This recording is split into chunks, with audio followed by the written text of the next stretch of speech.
हमारे प्यारे भाइयों बहनों, आ गए आपके एग्जाम में छपने वाले प्रश्न। जी हाँ हमारे प्यारे भाइयों बहनों, मोस्ट आईएमपी क्वेश्चन रहेंगे।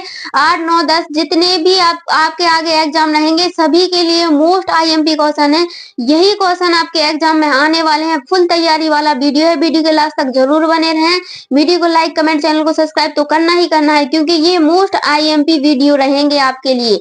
और वीडियो तो बिल्कुल क्वेश्चनों को ऑप्शनों को बिल्कुल ध्यान से देखना है, क्योंकि यही क्वेश्चन आपके एग्जाम में रखे मिलेंगे।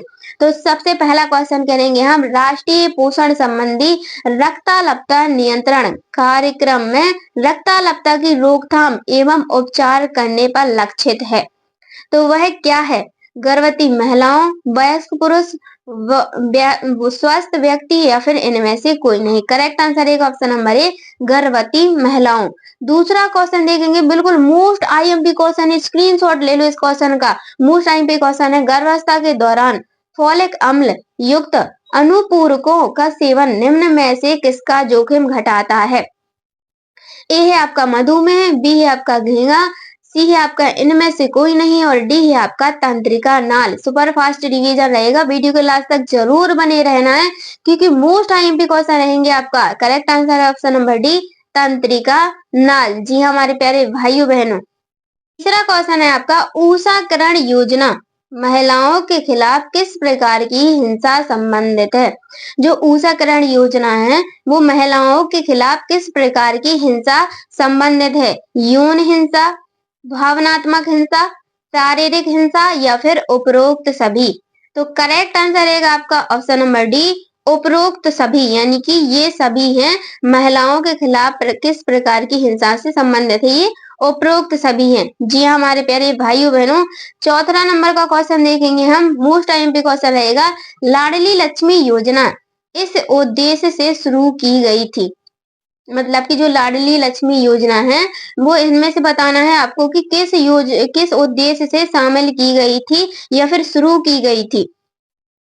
बालिका शिक्षा को बढ़ावा देना, लिंगानुपात में सुधार, उपरोक्त दोनों या फिर इनमें से कोई नहीं। तो लाडली लक्ष्मी योजना इस उद्देश्य से शुरू की गई थी। करेक्ट आंसर है आपका ऑप्शन नंबर सी, उपरोक्त दोनों के लिए। जी हाँ हमारे प्यारे भाइयों बहनों, उपरोक्त दोनों के लिए। प्रोजेक्ट शक्तिमान मध्य प्रदेश के किस जिले में शुरू किया गया था?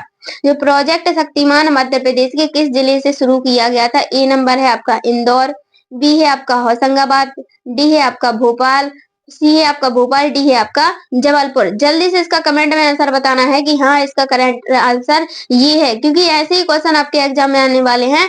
तो इसका करेक्ट आंसर रहेगा आपका ऑप्शन नंबर बी, होशंगाबाद। बिल्कुल याद रखना है, मोस्ट आईएमपी क्वेश्चन है आपका, होशंगाबाद इसका करेक्ट आंसर रहेगा। अगला क्वेश्चन है आपका, किस योजना का उद्देश्य गरीबी रेखा के नीचे के परिवार को गुणवत्तापूर्ण आपातकालीन डिलीवरी सेवाएं प्रदान करता है? तो वह कौन सी योजना है? मोस्ट आईएमपी क्वेश्चन है, जल्दी से इसका कमेंट में आंसर बताओ, क्योंकि मॉक टेस्ट चल रहा है आपका और महा रिवीजन है आपका, सुपर फास्ट रिवीजन है। लाडली लक्ष्मी योजना, मंगल दिवस योजना, जननी सुरक्षा योजना या फिर उपरोक्त सभी। करेक्ट आंसर है ऑप्शन नंबर सी, जननी सुरक्षा योजना। जी हमारे प्यारे भाइयों बहनों, जननी सुरक्षा योजना। अनाथ बच्चों हेतु विशेष सुविधा क्या है? देखिए, जो अनाथ बच्चे होते हैं उनके लिए विशेष सुविधा क्या है ये बताना है आपको। पूर्व स्कूल योजना, व्यापक योजना, पठार सुधार योजना या फिर उपरोक्त सभी। तो अनाथ बच्चों हेतु विशेष सुविधा है वो है आपकी उपरोक्त सभी, यानी कि डी नंबर वाला यहाँ पर आपको करेक्ट आंसर हो जाएगा। पूर्व स्कूल योजना, व्यापक योजना, पठार सुधार योजना, डी आपका बिल्कुल करेक्ट आंसर रहेगा। जी हमारे प्यारे भाइयों बहनों, ऐसे ही क्वेश्चन आपके एग्जाम में आने वाले हैं। मंगल दिवस योजना के उद्देश्यों में शामिल है, जो मंगल दिवस योजना है उनके उद्देश्यों में क्या क्या शामिल है आपको ये बताना है। ए नंबर, महिलाओं को कौशल विकास प्रशिक्षण प्रदान करना, मातृ एवं शिशु मृत्यु दर को कम करना, उपरोक्त दोनों या फिर इनमें से कोई नहीं। देखिए, इसका करेक्ट आंसर हो जाएगा आपका ऑप्शन नंबर सी, उपरोक्त दोनों, यानी कि ए और बी दोनों ही आपका सी नंबर करेक्ट आंसर हो जाएगा। सृजनशीलता बालक की पहचान क्या है? देखिए एक सृजनशील बालक है, उसकी पहचान बताना है आपको कि क्या होती है सृजनशील बालक की पहचान। अगर ये क्वेश्चन आ जाए ना तो आपको धड़ाधड़ इसका आंसर जल्दी से कमेंट में बताना है और वहां पर करेक्ट लगा के आना है। देखिए ए नंबर पढ़ेंगे, परीक्षणों पर आधारित, शिक्षकों की संपत्ति पर आधारित, सामान्य लक्षणों पर आधारित या फिर उपरोक्त सभी। तो करेक्ट आंसर रहेगा आपका ऑप्शन नंबर सी, उपरोक्त, ऑप्शन नंबर डी उपरोक्त सभी। जी हाँ हमारे प्यारे भाइयों बहनों, उपरोक्त सभी। जननी सुरक्षा योजना क्या है? जननी सुरक्षा योजना किस मिशन के तहत शुरू की गई थी? जो आपकी जननी सुरक्षा योजना है वो किस मिशन के तहत शुरू की गई थी? आयुष्मान भारत योजना, प्रधानमंत्री जन आरोग्य योजना, सी है आपका राष्ट्रीय ग्रामीण स्वास्थ्य मिशन, डी है आपका उपरोक्त में से कोई नहीं। तो देखिए इनमें से एक तो है, वो आपको जल्दी से बताना है कि हाँ ये है। तो ऑप्शन नंबर सी इसका करेक्ट आंसर रहेगा राष्ट्रीय ग्रामीण स्वास्थ्य मिशन। जी हाँ, हमारे प्यारे भाइयों बहनों, दीनदयाल चलित अस्पताल योजना का उद्देश्य क्या है? Most very very most question है।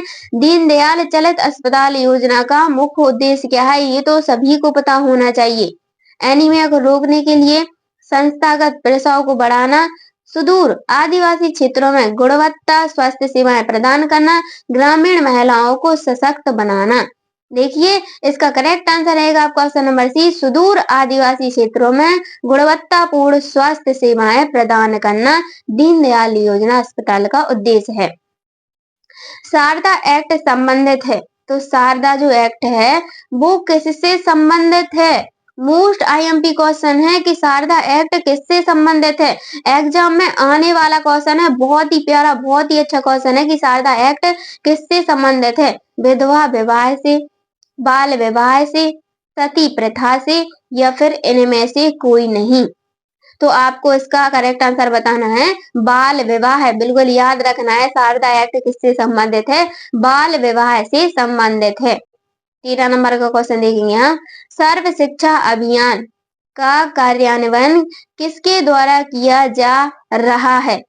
जो सर्व शिक्षा अभियान का कार्यान्वयन है किसके द्वारा किया जा रहा है ये बताना है आपको। पंचायत समिति, केंद्र सरकार, राज्य सरकार, डी नंबर है केंद्र और राज्य सरकार दोनों। करेक्ट आंसर रहेगा आपका ऑप्शन नंबर डी, केंद्र और राज्य सरकार दोनों। जी हाँ हमारी प्यारी बहनों, बिल्कुल डी नंबर वाला आपका करेक्ट आंसर हो जाएगा, याद रखना। महिलाओं का कार्य स्थल पर लैंगिक उत्पीड़न निवारण प्रतिषेध प्रतिषेध और प्रतितोष अभियान 2013 में कितने अध्याय हैं? तो अभियान 2013 में कितने अध्याय हैं? ए नंबर है आपका 6, बी है आपका 9, सी है आपका 15 और डी है आपका 11। जल्दी से इसका आंसर कमेंट में बताना है। करेक्ट आंसर रहेगा ऑप्शन नंबर बी 9। 2013 के अध्ययन के समय कितने? 9, इसका करेक्ट आंसर हो जाएगा। विशिष्ट बालकों को मुख्य धारा में शामिल करने के लिए आवश्यक 3 परिस्थितियां क्या हैं? विशिष्ट बालक को, एक विशिष्ट बालक है, मुख्य धारा में अगर हमें शामिल करना है तो आवश्यक 3 परिस्थितियां बतानी है आपको कि इनमें से कौन कौन सी हैं। सांकेतिक शिक्षा, शिक्षा नियोजन, उत्तरदायित्व का स्पष्टीकरण, उपरोक्त सभी। तो देखिए ऐसे क्वेश्चन आ जाए ना तो आपको क्या लगाना है? उपरोक्त सभी लगाना है। 3 पूछा है तो 3 ही है, अगर चौथा है तो आपको उपरोक्त सभी लगा देना है। अगला क्वेश्चन देखेंगे हम, सर्व शिक्षा अभियान में शिक्षित छात्र अनुपात कितना माना गया है? सर्व शिक्षा अभियान में शिक्षित छात्र अनुपात बताना है। मोस्ट आईएमपी क्वेश्चन है आपका। 1:50, 40:1, 1:30, 1:40। तो इसका करेक्ट आंसर रहेगा वो है आपका ऑप्शन नंबर डी, 1:40, यानी कि 40 बच्चों पर एक शिक्षक का होना अनिवार्य है सर्व शिक्षा अभियान के तहत। जी हाँ हमारी प्यारी बहनों, 17 नंबर का क्वेश्चन है, खसरा के द्वारा फैलता है। तो खसरा के द्वारा क्या फैलता है ये बताना है आपको। खसरा के द्वारा क्या फैलता है? ए नंबर है आपका ड्रॉपलेट इन्फेक्शन, बी है आपका दूषित हवा, सी है आपका फीकल ऑरल रूट, डी है आपका उपरोक्त में से कोई नहीं। करेक्ट आंसर रहेगा आपका option number A, droplet infection, खसरा द्वारा क्या फैलता है, ड्रॉपलेट इन्फेक्शन। बिल्कुल ध्यान रखना है आपको इस क्वेश्चन का।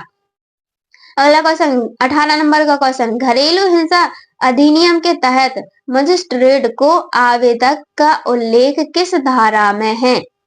तो आवेदक का जो उल्लेख है वो किस धारा में है आपको बताना है।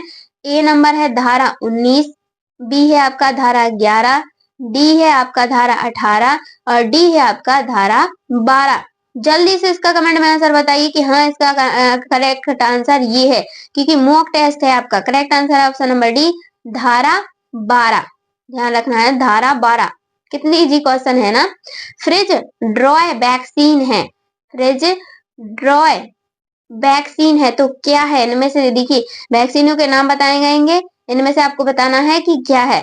पोलियो, बी है आपका हेपेटाइटिस बी, सी है आपका मीजल्स, डी है आपका डीटीपी। तो फ्रिज ड्रॉय वैक्सीन क्या है इनमें से आपको बताना है। तो इसका देखिए करेक्ट आंसर रहेगा ऑप्शन नंबर सी, मीजल्स। क्या रहेगा? सी, मीजल्स। बिल्कुल ध्यान रखना, मोस्ट आईएमपी क्वेश्चन रहेगा आपके लिए। बालक की सीखने की क्षमता किस पर निर्भर करती है? बालक की सीखने की क्षमता है वो किस पर निर्भर करती है आपको बताना है। ए है आपका अनुवांशिकता और पर्यावरण दोनों पर, बी है आपका केवल अनुवांशिकता पर, सी है आपका केवल पर्यावरण पर और डी है आपका इनमें से कोई नहीं। तो इसका करेक्ट आंसर बताना है आपको ऑप्शन नंबर ए, अनुवांशिकता और पर्यावरण दोनों पर। किस पर?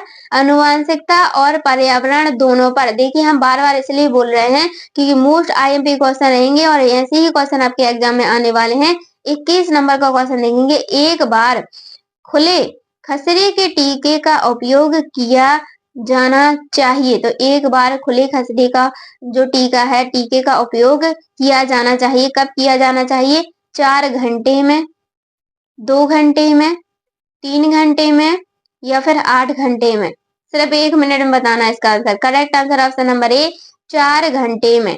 कितने में? 4 घंटे में खुले खसरे टीके का उपयोग किया जाना चाहिए। बालक के सीखने की प्रक्रिया को प्रभावित करने वाले तत्व कौन से हैं? बालक के सीखने की प्रक्रिया को प्रभावित करने वाले तत्व कौन से हैं? ए नंबर है आपका प्रशंसा, बी है आपका प्रेरणा, सी है आपका पुरस्कार और डी है आपका उपरोक्त सभी। तो देखिए बालक की सीखने की प्रक्रिया को प्रभावित करने वाले कारक ये सभी हैं। देखिए प्रशंसा भी है, प्रेरणा भी है और पुरस्कार भी है। तो करेक्ट आंसर हो जाएगा आपका ऑप्शन नंबर डी, उपरोक्त सभी। जी हाँ हमारे प्यारे भाइयों बहनों, 23 नंबर का क्वेश्चन है most IMP, very very most question. यदि व्यक्ति बेहोश है और सांस नहीं ले रहा है तब सबसे पहले क्या करना चाहिए? कुछ तो वही छोड़ के भाग जाएंगे, नहीं ऐसा नहीं करना है। ए नंबर देखेंगे, अकेला छोड़ देना चाहिए, बी है आपका प्राथमिक सर्वेक्षण, डी है आपका एईडी और डी है आपका सीपीआर, सी है आपका ईडीई और डी है आपका सीपीआर। तो क्या करना चाहिए? यदि व्यक्ति बेहोश या फिर सांस नहीं ले रहा है तो क्या देना चाहिए? सीपीआर देना चाहिए। मोस्ट आईएमपी क्वेश्चन है आपका। दोषपूर्ण भाषा किससे संबंधित है? दोषपूर्ण भाषा, अपने मुख से गलत गलत शब्द बोल देना दोषपूर्ण भाषा कहलाती है। तो किससे संबंधित है? उच्चारण में दोष, बी वाक्य संरचना में दोष, शब्द के अर्थ में दोष, उपरोक्त सभी। तो करेक्ट आंसर हो जाएगा आपका ऑप्शन नंबर डी, उपरोक्त सभी। देखिए उच्चारण में भी दोष दोषपूर्ण है, वाक्य संरचना में भी दोष दोषपूर्ण है और शब्द के अर्थ में भी दोष दोषपूर्ण है। तो इसी टाइप के क्वेश्चन आएंगे, बिल्कुल दिमाग से इसका करेक्ट आंसर लगाना है आपको। 25 नंबर का क्वेश्चन है आपका, किसी संक्रमक के बचाव के लिए बी पीपीई किट का प्रयोग करना चाहिए। किसी संक्रमक के बचाव के लिए पीपीई किट का प्रयोग कब करना चाहिए? ए है आपका रक्त के समय, शरीर द्रव, खुला घाव या फिर उपरोक्त सभी। तो संक्रमण के बचाव के लिए पीपीई किट का प्रयोग उपरोक्त सभी के लिए करना चाहिए, रक्त, शरीर द्रव और खुला घाव के लिए भी करना चाहिए। अगला क्वेश्चन देखेंगे हम, प्राथमिक चिकित्सा किट के उपकरण होने चाहिए। प्राथमिक चिकित्सा किट के उपकरण कैसे कैसे होने चाहिए? ए नंबर है आपका विसंक्रमित बी है आपका उबाले हुए, और डी सी है आपका टिश्यू पेपर से साफ, और डी है आपका साबुन से धोए हुए। तो प्राथमिक चिकित्सा किट के उपकरण किस प्रकार के होने चाहिए? तो विसंक्रमित होने चाहिए। कैसे होने चाहिए? विसंक्रमित होने चाहिए। अगला क्वेश्चन देखेंगे हम, 27 नंबर का क्वेश्चन है, मोस्ट आईएमपी क्वेश्चन रहेगा। निम्न अवस्थाओं में से किस समस्या की अवधि कहा जाता है? निम्न अवस्थाओं में से किसे समस्या की अवधि कहा जाता है? वयस्क अवस्था, बी बाल्यावस्था, सी किशोर अवस्था, डी है आपका उपरोक्त सभी। तो इनमें से एक अवस्था कहलाती है, वो आपको जल्दी से बताना है कि हाँ ये अवस्था कहलाती है। करेक्ट आंसर है ऑप्शन नंबर सी, किशोर अवस्था। क्या कहलाती है? किशोर अवस्था कहलाती है। 28 नंबर का question, most IMP question, ICMR 2020 के अनुसार एक सामान्य महिला या पुरुष को प्रतिदिन कितना सोडियम आवश्यक होता है? तो महिला या पुरुष को प्रतिदिन कितना सोडियम आवश्यक होता है? 1300 मिलीग्राम, 1500 मिलीग्राम, 1600 मिलीग्राम या फिर 2000 मिलीग्राम। आपको इसका करेक्ट आंसर बताना है 1500 मिलीग्राम, यानी कि बी नंबर वाला आपका बिल्कुल करेक्ट आंसर हो जाएगा 1500 मिलीग्राम। अगला क्वेश्चन देखेंगे हम, 29 नंबर का क्वेश्चन है, प्रथम बार विकसित दांत कौन से होते हैं? देखिए, बालक के जब प्रथम बार दांत विकसित होते हैं वह कौन से दांत कहलाते हैं? हमारी प्यारी बहनें इसका आंसर जरूर कमेंट में बताएंगी, क्योंकि उनको पता है जो प्रथम बार दांत विकसित होते हैं वो किसके दांत विकसित होते हैं। दंत अवधारणा, स्थायी दांत, दूध के दांत या फिर उपरोक्त सभी। तो करेक्ट आंसर है आपका ऑप्शन नंबर सी, दूध के दांत कहलाते हैं। प्रथम बार विकसित दांत दूध के दांत कहलाते हैं। 30 नंबर का क्वेश्चन, शैशवावस्था बालक को क्या कहते हैं? शैशवावस्था बालक को हम क्या कहते हैं? ए नंबर है आपका युक्ता बालक, बी है आपका बचपन, सी है आपका नवजात शिशु और डी है आपका भ्रूण बालक। तो शैशवावस्था बालक को क्या कहते हैं? आपको इनमें से एक बताना है कि इनमें से हम इसको एक कहते हैं।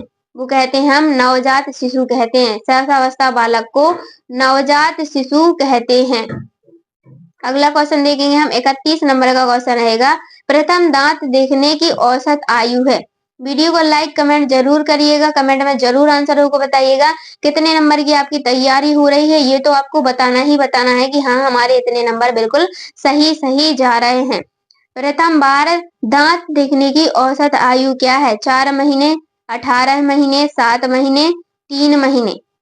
करेक्ट आंसर रहेगा आपका ऑप्शन नंबर सी, 7 महीने। जो प्रथम बार दांत देखने की औसत आयु है वो है आपकी 7 महीने।